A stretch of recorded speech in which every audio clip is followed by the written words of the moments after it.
Welcome to the Encouraging Word, a place for thoughtful conversation, reflective faith, and encouragement for the journey. I'm Pastor Eric. Wherever you're listening from, I'm glad you're here. Good morning, beautiful people. This is Pastor Eric, Associate Pastor at Lyndhurst Baptist Church on the west side of Indianapolis, and Indiana State Chaplain for Broken Chains JC, and this is your encouraging word for today. We are continuing in our Atonement Theory series, and this week we've been looking at the governmental theory, and next week we will begin to look at the theosis theory, which sees the cross as not just a means for salvation and forgiveness, but also as a doorway to full participation in the life of God. Today's devotion is entitled Trusting the Wisdom of God's Governance. Our scripture for today comes from Romans chapter 11, verse 33. Oh, the depths of the riches of the wisdom and knowledge of God. How unsearchable his judgment and his paths beyond tracing out. At some point, every thoughtful believer faces the same question. Can I trust the way that God governs the world? Not just when things make sense, but when they do not. Not when justice is visible, but even when it seems delayed. Not just when mercy is obvious, but when suffering is real.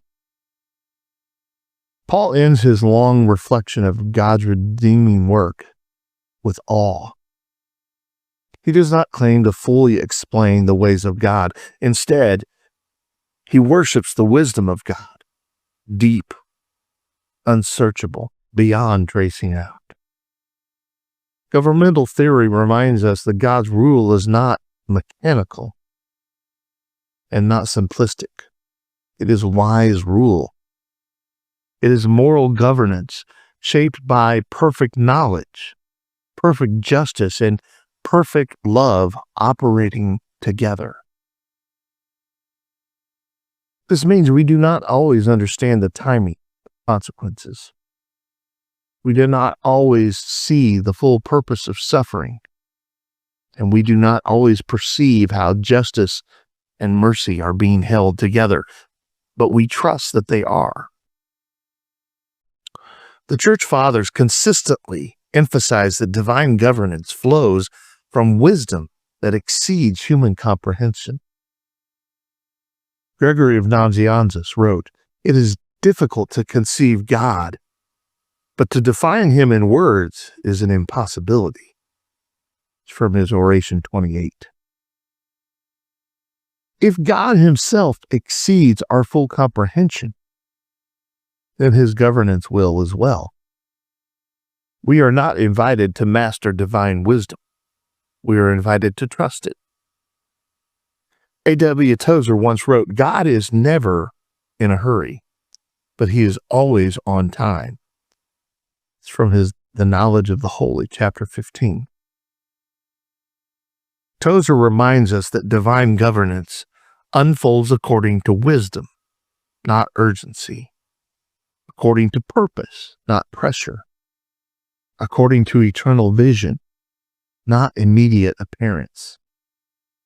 This is important because much of human anxiety comes from the desire to understand everything before trusting anything.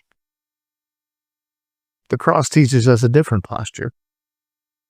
At the cross, the deepest wisdom of God looked like defeat.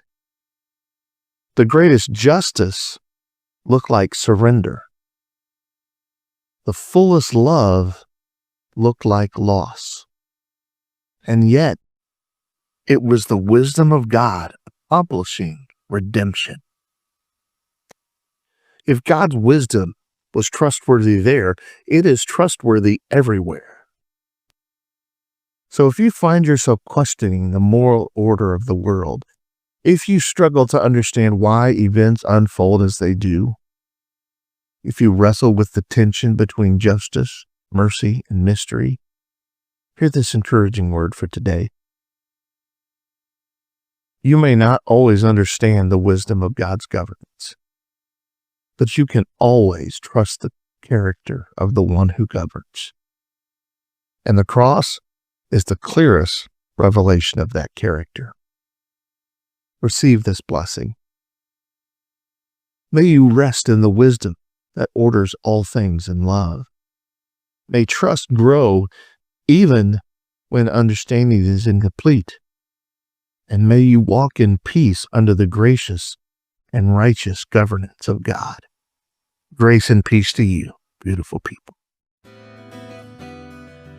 Thanks for sharing this time with me. I hope these words have given you space to breathe and something steady to carry with you into the rest of your day. Until next time, grace and peace.